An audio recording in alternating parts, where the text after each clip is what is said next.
Korean social worker in Kim Berg, if I'm not mistaken, and she practiced in the US. So, ang little context ito, when she was seeing a client, she asked a question to the client, and the client said, it will take a miracle for that to happen. And then there started the solution-focused miracle question. I'll quote this as your 1988. Now, I want to ask you a strange question.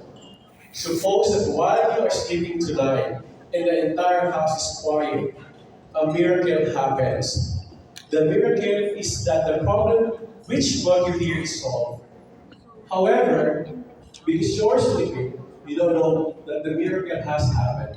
So when you wake up, okay, tomorrow morning, what will be different that will tell you that the miracle has happened? The problem which brought you here is solved. Naintindihan po? No?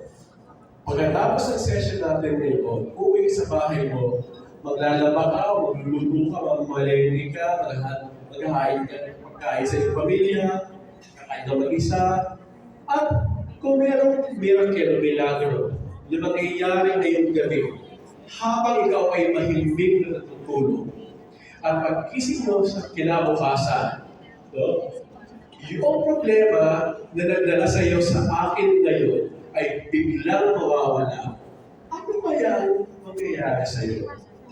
Okay? Ano ba yung itsura nito? No? Let's punta natin sa case notes. Ito yung picture na sa overbreeding. Kung pagtawag ka ng Australia naman. Nag-try mo ng mga 5,000 kilometers na or 40,000 lang. Back and forth 5,000. So, case notes. Okay? Therapies. It seems that your relationship with your granddaughter has been causing you some difficulties. Okay, yes, it has been. I will give you a scenario, and I want you to consider this. Do you believe in miracles? Sagot niya sa akin, I don't believe in miracles. This is true. Nag-isip ako agad, ano ang